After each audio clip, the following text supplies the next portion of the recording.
Hello everyone, welcome to my online class. I am Deepika and today we are going to discuss the second lesson from class 9 book Beehive. And the name of the lesson is The Sound of Music, and this lesson has two parts. The first part is Evelyn Glenn listens to sound without hearing it, and this part has been written by the writer Deborah Cowley. And the second part is Shehnai of Bismillah Khan, but today we are going to discuss only the first part of this lesson. Before we read, God may have taken her hearing, but He has given her back something extraordinary. What we hear, she feels far more deeply than any of us. That is why she expresses music so beautifully. In this lesson, we are going to get a motivational story. इस lesson में आपको एक बहुत ही अच्छी एक motivational story पढ़ने को मिलेगी. इस स्टोरी में ये पता चलेगा हमें कि किस तरह से किसी भी पर्सन को अपनी फ़िज़िकल डिसफॉर्मिटीज़ यानी कि फ़िज़िकल जो डिसेबिलिटीज़ हमारे अंदर होती हैं उन्हें किस तरह से ओवरकम करना है. हमारे अंदर अगर कोई भी डिसेबिलिटी है तो हमें उसे कभी भी अपनी लाइफ में अपने रास्ते में नहीं आने देना है. मीन्स हमें उस पर जीत हासिल करनी है, जैसा कि इस लेसन में हुआ है एवलिन ग्लेन के साथ. उसके अंदर भी कोई फिज़िकल डिसेबिलिटी है, वो भी हम इस चैप्टर में रीड करेंगे. तो राइटर ने कहा है कि गॉड ने उसकी हियरिंग पावर ले ली है. अब यहाँ से ही हमें क्लियर हो रहा है उसके पास हियरिंग पावर नहीं है. मीन्स शी कांट लिसन, वो लड़की सुन नहीं सकती, शी इज़ डेफ. लेकिन भगवान ने उसे कुछ एक्स्ट्राऑर्डिनरी चीज़ दी है. मीन्स उसकी एक चीज़ ले ली है हियरिंग पावर, लेकिन उसको बदले में कुछ एक्स्ट्राऑर्डिनरी दिया है. क्या? व्हाट वी हियर, जो चीज़ हम सुनते हैं उसे वो फील कर लेती है. वो लड़की वो फील करके किसी भी चीज़ को सुनती है, किसी भी वॉइस को, आवाज़ को वो सुन सकती है, और इतनी अच्छी तरह से सुन सकती है, इतनी डीपली सुन सकती है देन एनी ऑफ अस, जितना हम में से कोई अपने कानों से भी नहीं सुन सकता. किसी भी चीज़ को बहुत अच्छे से सुन सकती है. That is why she expresses music so beautifully. इसीलिए वो म्यूज़िक को बहुत अच्छे से एक्सप्रेस कर पाती है. तो अब हम इसमें से अपना चैप्टर स्टार्ट करेंगे. The lesson starts from here. Rush hour crowds jostle for position on the underground train platform. जहाँ पर वो लड़की खड़ी है, एक प्लेटफॉर्म पर खड़ी है, एक रेलवे स्टेशन के प्लेटफॉर्म पर वो खड़ी है, और वहाँ पर रश आवर है. मीन्स बहुत ज़्यादा वहाँ पर भीड़ है उस टाइम पर, और सब एक दूसरे को जोसल कर रहे हैं. जोसल मीन्स एक दूसरे को पुश कर रहे हैं, धक्का मुक्की कर रहे हैं. A slight girl looking younger than her 17 years. देखने में वो लड़की वैसे तो कितनी लगती है, एक्चुअली में उसकी एज कितनी है, एवलिन ग्लेन की एज है 17 ईयर्स, बट देखने में वो कैसी लगती है, 17 से भी वो कम एज की लगती है. Was nervous yet excited as she felt the vibrations of the approaching train. वो प्लेटफॉर्म पर खड़ी है और वो वहाँ पर वेट कर रही है ट्रेन का, और जब ट्रेन आती है तो वो बहुत ज़्यादा एक्साइटेड फील करती है. It was her first day at the prestigious Royal Academy of Music in London, and daunting enough, daunting means यहाँ पे मीनिंग दिया हुआ है, daunting means frightening, means डरावना, daunting enough for any teenager fresh from a Scottish farm. अब actually में क्या है, एवलिन ग्लेन बहुत ज़्यादा आज एक्साइटेड है क्योंकि आज उसका फर्स्ट डे है. किस चीज़ का फर्स्ट डे है? क्योंकि वो लंदन जा रही है prestigious royal academy of music में. अकेडमी ऑफ म्यूज़िक में वो जा रही है, लंदन जा रही है. लेकिन वो घबराई भी हुई है, फ्राइटनिंग भी है, डरी भी हुई है. बिकॉज वो कहाँ से है, वो एक छोटी सी जगह से है. एवलिन ग्लेन स्कॉटलैंड से है, वो एक छोटी सी जगह से है, और वो भी टीन एज में है. तो उसके लिए जो घबराहट है वो बिल्कुल ही कैसी है, मतलब उसके लिए घबराहट होना बिल्कुल जायज़ है, क्योंकि एक ऐसी लड़की जो बहुत ही छोटे शहर से है और वो कहाँ जा रही है, आज एक बहुत बड़ी जगह जा रही है, लंदन जा रही है एकेडमी ऑफ म्यूज़िक को ज्वाइन करने के लिए. But this aspiring musician faced a bigger challenge than most. She was profoundly deaf. अब ये तो बहुत अच्छी बात है कि वो चलो अकेडमी ऑफ म्यूज़िक को ज्वाइन करने के लिए जा रही है, लेकिन इस एस्पायरिंग म्यूजिशियन के लिए, aspiring musician means a person who wants to be a musician, एक ऐसा व्यक्ति, एक ऐसा इंसान जो म्यूजिशियन बनना चाहता है, उसके लिए सबसे बड़ा चैलेंज क्या है एवलिन ग्लेन के लिए? She was profoundly deaf. Profoundly means completely, वो पूरी तरह से डेफ थी, मीन्स वो सुन नहीं सकती थी, बिल्कुल भी वो सुन नहीं सकती थी। शी वॉज कम्प्लीटली डेफ, वो बिल्कुल बहरी थी। Next, Evelyn Glennie loss of hearing had been gradual. अब सेकंड पैराग्राफ में हमें पढ़ने को मिलेगा कि एवलिन किस तरह से, उसकी लॉस ऑफ हियरिंग कैसे हुई, उसकी जो हियरिंग पावर थी वो ग्रेजुअली ख़त्म हुई। ग्रेजुअली का मतलब धीरे धीरे वो बहरी होती गई। Her mother remembers noticing something was wrong when the 8-year-old Evelyn was waiting to play the piano। उसकी मदर को कब पता चला कि एवलिन डेफ है? जब एक बार एवलिन की बारी आई, उसकी टर्न आई पियानो बजाने के लिए, जब वो 8 साल की थी। They called her name and she didn't move। उसका नाम पुकारा गया एवलिन, लेकिन एवलिन नहीं हिली अपनी जगह से। I suddenly realized that she hadn't heard। तब उसकी मदर को रियलाइज़ हुआ कि एवलिन सुन नहीं सकती है, क्योंकि उसका नाम बार बार बुलाया जा रहा था, एवलिन एवलिन तुम्हारी टर्न आ गई है पियानो बजाने की, लेकिन एवलिन का कोई रिप्लाई नहीं था। जब वो 8 साल की थी तब उसकी मदर को ये चीज़ क्लियर हुई कि एवलिन सुन नहीं पा रही है। I suddenly realized she hadn't heard, says Isabel Glenn। Isabel Glenn, who is Isabel Glenn? Isabel Glenn is her mother, Evelyn Glenn's mother। For quite a while, Evelyn managed to conceal her growing deafness from friends and teachers। अब कुछ समय तक तो Evelyn ने कोशिश करी कि वो अपनी डेफनेस को, अपने बहरेपन को अपने फ्रेंड से, टीचर से कंसील कर सके। कंसील मीन्स छुपाना, हाइड करना। But by the time she was 11, her marks had deteriorated and her headmistress urged her parents to take her to a specialist. Yes, अब जब वो 11 ईयर्स की हुई, her marks had deteriorated means उसकी जो performance थी वो और भी ज़्यादा बुरी होती जा रही थी क्लास में, और उसका जो बहरापन था, उसकी जो डेफनेस थी वो भी और ज़्यादा बढ़ती जा रही थी। सो उसकी हेड मिस्ट्रेस ने उसके पेरेंट्स को अर्ज किया, उन्होंने उसे कहा, उसके पेरेंट्स को, कि आप अपने बच्चे को एक स्पेशलिस्ट को दिखाइए। स्पेशलिस्ट मीन्स जो कानों का जो स्पेशलिस्ट डॉक्टर है, आप उसे दिखाइए। It was then discovered that her hearing was severely impaired। तब पता चला कि उसकी जो हियरिंग पावर थी वो तो सीवियरली इम्पेयर्ड थी। सीवियरली इम्पेयर्ड मीन्स बुरी तरह से डैमेज थी, as a result of gradual nerve damage. और उसे सुनाई क्यों नहीं देता था, वो डेफ क्यों थी? क्योंकि उसका नर्व सिस्टम पूरी तरह से डैमेज हो गया था। They were advised that she should be fitted with hearing aids।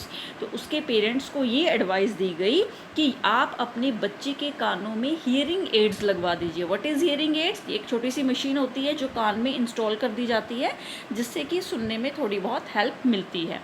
And send to a school for the deaf. और सेकेंड एडवाइस दी गई कि आप अपने बच्चे को एक डेफ चिल्ड्रन वाले स्कूल में एडमिशन करवा दीजिए। मीन्स जहाँ पर सारे स्पेशल मीन्स डिसेबिलिटीज़ वाले ही बच्चे होते हैं, मीन्स जहाँ पर सारे बच्चे इसके जैसे ही होंगे जो सुन नहीं सकते। Evelyn suddenly looked black says Evelyn, sorry everything suddenly looked black says Evelyn. Evelyn कहती है कि मेरी आंखों के सामने जैसे बिल्कुल अंधेरा छा गया, सब कुछ मुझे ब्लैक दिखाई दे रहा था कि ये अचानक से मेरे साथ क्या हुआ। But Evelyn was not going to give up. लेकिन एवलिन इतनी जल्दी हार मानने वाली नहीं थी। गिव अप मीन्स छोड़ देना, किसी चीज़ में हार मान जाना। She was determine to lead a normal life. क्योंकि उसने डिटर्मिन कर लिया था। डिटर्मिन मीन्स वो सोच चुकी थी कि मैं अब एक नॉर्मल लाइफ जीऊँगी जैसे और सब बच्चे जीते हैं, जिनमें कोई कमी नहीं होती है। And pursue her interest in music. और मैं अपने म्यूज़िक में जो मेरा इंटरेस्ट है उसे मैं परस्यू करूँगी, उसे मैं कंटिन्यू करूँगी। अब एवलिन का जो इंटरेस्ट था वो किस चीज़ में था? म्यूज़िक में था। लेकिन उसने हार नहीं मानी कि मैं सुन नहीं सकती तो मैं म्यूज़िक को कैसे बजाऊंगी या कैसे सुनूंगी। तो उसने सोच लिया था, डिटरमिन थी वो, कि मैं म्यूज़िक में ही अपने इंटरेस्ट को फॉलो करूंगी। One day she noticed a girl playing a xylophone.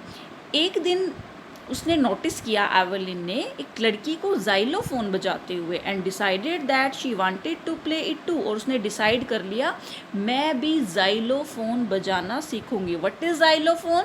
Here it is the picture of xylophone. You can see clearly. Xylophone is a musical instrument with a row of wooden bars of different lengths. ये देखिए एक musical instrument है, बजाने के काम आता है.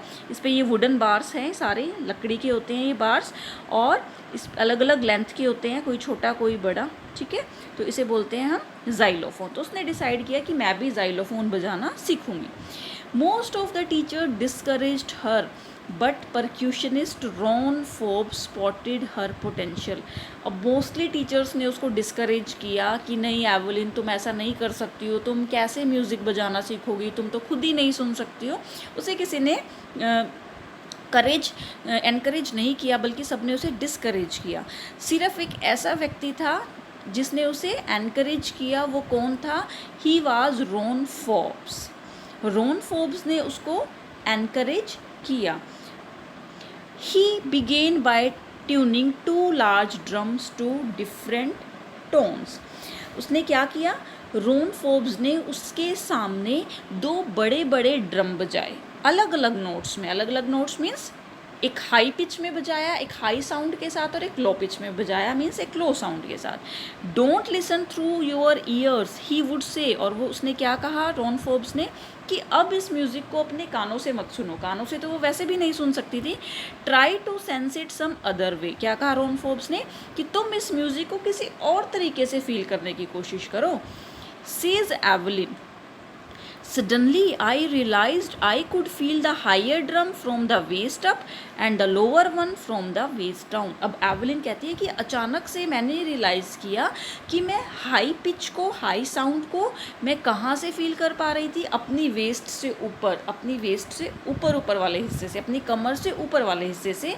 और लोअर साउंड को कहाँ से फील कर पा रही थी? फ्रॉम द वेस्ट डाउन, अपनी कमर से निचले हिस्से से.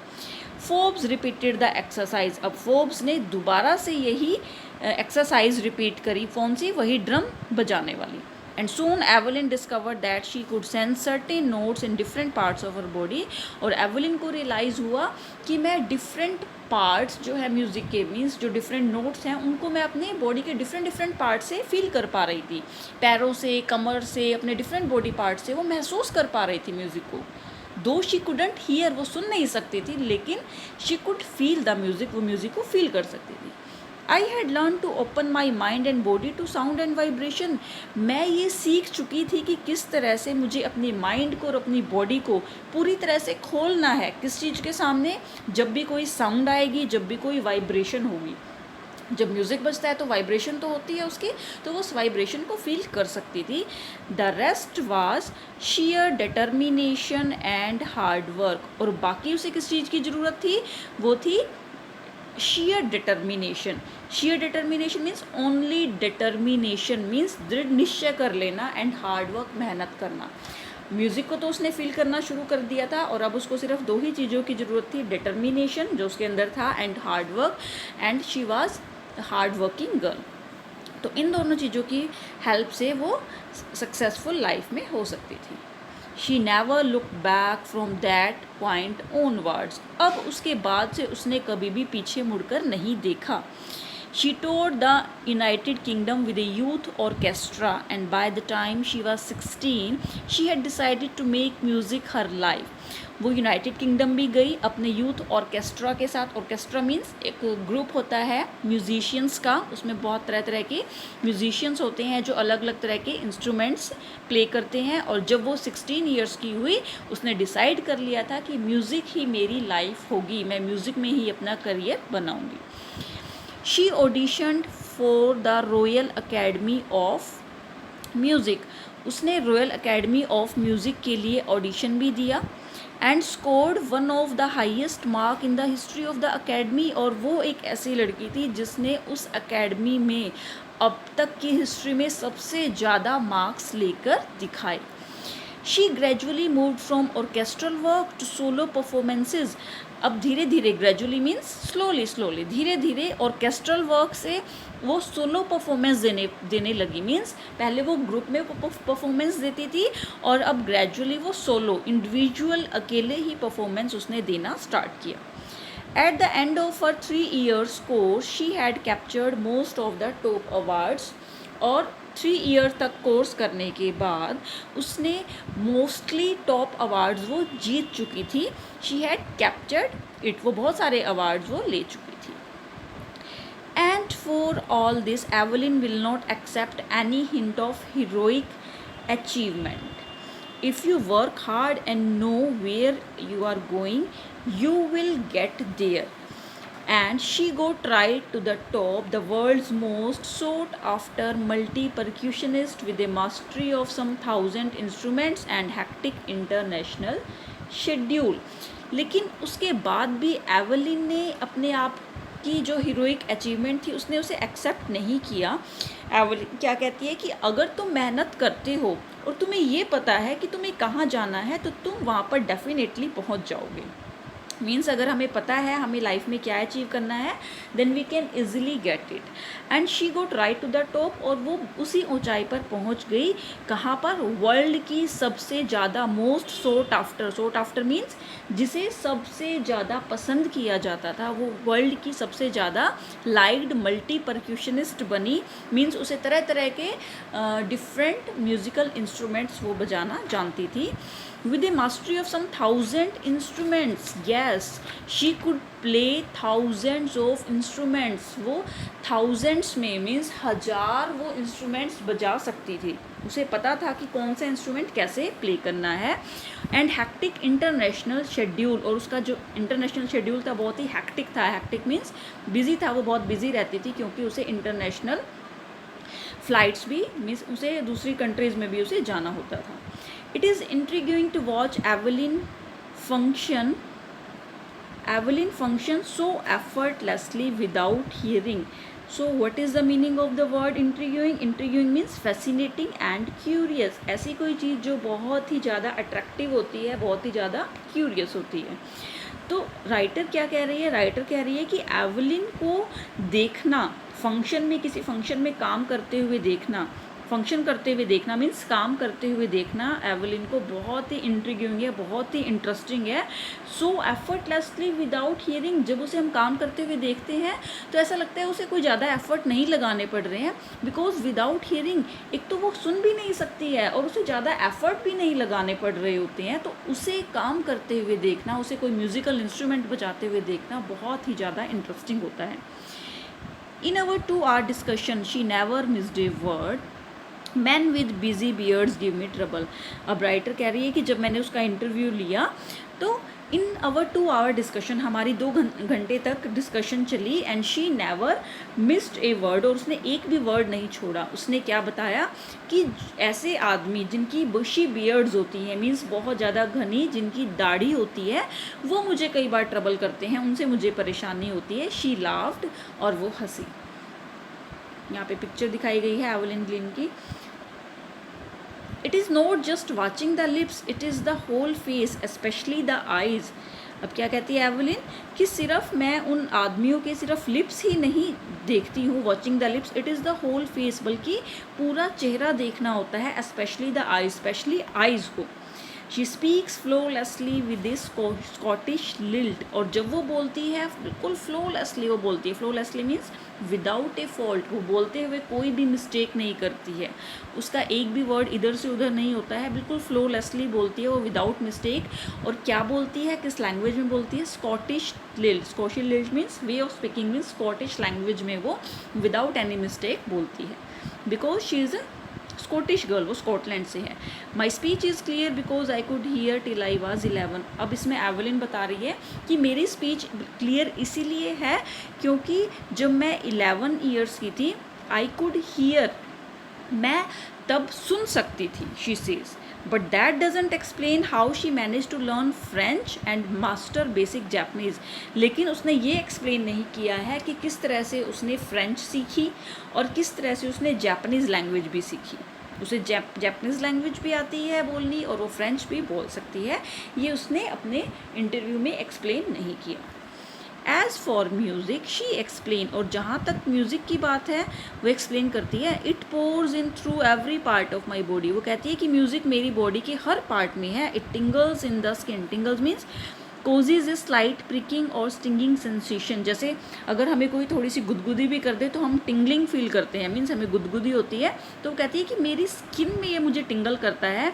माई चीक बोन्स, मेरे चीक बोन मीन्स हमारे फेस पे जो चीक्स होते हैं, जो गाल होते हैं, उनमें जो हड्डियाँ होती हैं उसे बोलते हैं चीक बोन्स। और वो क्या कहती है कि मैं म्यूज़िक को अपनी बॉडी के हर पार्ट में फ़ील कर सकती हूँ, चीक बोन भी फील कर सकती हूँ, यहाँ तक कि अपने बालों में भी मैं म्यूज़िक को फील करती हूँ। When she plays the xylophone, xylophone की पिक्चर अभी हमने देखी थी, एक म्यूजिकल इंस्ट्रूमेंट होता है। She can sense the sound passing up the stick into her finger tips. क्या कहती है कि जब मैं जाइलोफोन बजाती हूँ तब मुझे ऐसा लगता है कि म्यूज़िक स्टिक में से होकर मेरी फिंगर्स में आ रहा है। जिस स्टिक से वो जाइलोफोन बजाती है वहाँ से, जाइलोफोन से म्यूज़िक स्टिक्स में आता है और स्टिक से मेरी फिंगर्स में आ जाता है। By leaning against the drum she can feel the resonance, resonance means echo sound. जब वो ड्रम के ऊपर थोड़ी सी झुकी होती है, मीन्स जब वो ड्रम बजा रही होती है तो वो रेजोनेंस फील कर सकती है। Flowing into her body means जो इको साउंड होती है, ड्रम को बजाने से जो इको साउंड निकलती है, जो गूंजने की आवाज़ निकलती है, वो अपनी बॉडी में फील करती है। On a wooden platform, she removes her shoes so that the vibration pass through her bare feet and upper legs. और जब वो वुडन प्लेटफॉर्म एक लकड़ी वाले प्लेटफॉर्म पर होती है, स्टेज पर होती है, तब वो अपने शूज़ को रिमूव कर देती है, मीन्स उतार देती है। क्यों उतारती है, उसका रीज़न क्या है? सो दैट द वाइब्रेशन, ताकि जो वाइब्रेशन है म्यूज़िक की वो उसके बेयर फीट से उसकी लेग्स तक जा सके। यानी कि bare feets means without shoes, जब वो नंगे पाँव होती है तो वो चाहती है कि म्यूज़िक मेरे पैरों में से मेरी लेग्स तक पहुंच जाए। Next, not surprisingly Evelyn delights her audience. और ये इसमें कोई सरप्राइजिंग बात नहीं है कि एवलिन हमेशा अपनी ऑडियंस को खुश रखती है, जो उसके दर्शक होते हैं। In 1991 she was presented with the Royal Philharmonic Society's prestigious soloist of the year award. और 1991 में उसे कौन सा अवार्ड मिला था? Royal Philharmonic Society prestigious soloist of the year award भी वो ले चुकी है। Says master percussionist James Blades. अब मास्टर पर जो परक्यूशनिस्ट हैं जेम्स ब्लेड, परक्यूशनिस्ट मीन्स जो एक म्यूजिशियन है, मीन्स जो एक तबला वादक है, वो क्या कहते हैं एवलिन के बारे में? God may have taken her hearing but he has given her back something extraordinary। कि भगवान ने उसकी हियरिंग तो ले ली है, उसकी हियरिंग पावर तो ले ली है, वो सुन नहीं सकती, लेकिन उसको एक्स्ट्राऑर्डिनरी बदले में कुछ दिया है। What we hear she feels, जो चीज़ हम सुनते हैं उसे तो वो महसूस करके सुन लेती है। Far more deeply than any of us, और जो जितना हम नहीं सुन पाते हैं वो उससे भी ज़्यादा डीपली उसे फील करके सुन लेती है। That is why she expresses music so beautifully. और यही रीज़न है वो म्यूज़िक को इतनी अच्छी तरह से एक्सप्रेस भी कर पाती है, म्यूज़िक को वो इतनी अच्छी तरह से प्ले भी कर सकती है। Evelyn confesses that she is something of a workaholic. अब एवलिन कहती है कि मैं वर्कaholic हूँ। Workaholic means a person who finds it difficult to stop working, एक ऐसा व्यक्ति जो अपने आप को काम करने से नहीं रोक सकता। तो एवलिन एक बहुत हार्ड वर्किंग गर्ल है, वो हमेशा काम करती रहती है। I have just got to work open harder than classical musician. मैं हमेशा काम करती रहती हूँ, मुझे काम करना पड़ता रहता है, बिकॉज क्या है, often harder than classical musician, बल्कि मुझे तो क्लासिकल जो म्यूजिशियन है उनसे भी ज़्यादा मुझे मेहनत करनी पड़ती है। But the rewards are enormous, लेकिन जो इसका जो रिवार्ड है, जो इसका रिजल्ट है वो बहुत ही एनॉर्मस होता है, बहुत ही बड़ा होता है। मीन्स जब भी हम मेहनत करते हैं तो हमें बदले में बहुत कुछ मिलता है। Apart from the regular concerts means shows performances, वो बहुत सारे रेगुलर परफॉर्मेंस देती रहती है। Evelyn also give free concerts in prison and hospital. लेकिन सबसे अच्छी बात क्या है कि एवलिन फ्री में, बिल्कुल फ्री ऑफ कॉस्ट, प्रिजन्स जेल में भी और हॉस्पिटल में भी वो अपनी परफॉर्मेंस देती है। वहाँ जाके वो म्यूज़िक बजाती है। जो जेल में जो कैदी हैं और हॉस्पिटल में जो पेशेंट्स हैं उनके लिए वो वहाँ पे कोई चार्ज नहीं करती है, फ्री ऑफ कॉस्ट वो उनके लिए म्यूज़िक प्ले करती है। She also gives high priority to classes for young musician. और जो यंग म्यूजिशियन है, जो बच्चे हैं यंग एज के, जो म्यूज़िक सीखना चाहते हैं, उनको भी वो बहुत इंपॉर्टेंस देती है, उन्हें वो म्यूज़िक सिखाती है। Annie Ricklin of the Beethoven Fund for Deaf Children says. Ann Ricklin जो बिथोवन फंड के प्रेसिडेंट हैं, वो डेफ चिल्ड्रन के लिए जो एक संस्था है, उसके बारे में वो क्या कहती है। एन रिकलिन कहती है she is a shining inspiration for Deaf children, कि बहरे बच्चों के लिए तो वो एक बहुत ही अच्छी इंस्पिरेशन है, एक शानदार, वो एक उनके लिए प्रेरणा है। They see that there is nowhere that they cannot go, और वो बच्चे देख सकते हैं ऐसी कोई जगह नहीं है जहाँ पर वो ना जा सके। मीन्स अगर हमारे अंदर कोई फिज़िकल डिसफॉर्मिटी है तो हमें कभी भी उससे घबराना नहीं है, उसे अपनी लाइफ में रास्ते में नहीं आने देना है। तो हमें ऐसा नहीं सोचना है कि हम कुछ नहीं कर सकते, बल्कि हमें ये सोचना है कि लाइफ में ऐसी कोई चीज़ नहीं है जो हम नहीं कर सकते, ऐसी कोई जगह नहीं है जहाँ हम जा नहीं सकते। तो उन बच्चों के लिए वो एक बहुत बड़ी इंस्पिरेशन है। Evelyn Glennie has already accomplished more than most people twice her age. Evelyn इस छोटी सी एज में वो सब पा चुकी है जो उसे डबल एज के लोग भी नहीं गेट कर सकते, जो नहीं पा सकते, वो उसने एक छोटी सी एज में अचीव कर लिया है। She has brought percussion to the front of orchestra, और वो परक्यूशन को ऑर्केस्ट्रा के उसने सामने लाकर खड़ा कर दिया है। परक्यूशन मीन्स जो म्यूज़िकल इंस्ट्रूमेंट होता है, जो तबला बजाने का वाला जो म्यूज़िकल इंस्ट्रूमेंट है, उसने उसे ज़्यादा इम्पॉर्टेंस दी है ऑर्केस्ट्रा से भी ज़्यादा। And demonstrated that it can be very moving, और उसने ये चीज़ प्रूव कर दी है कि ये बहुत ही ज़्यादा इफ़ेक्टिव हो सकता है।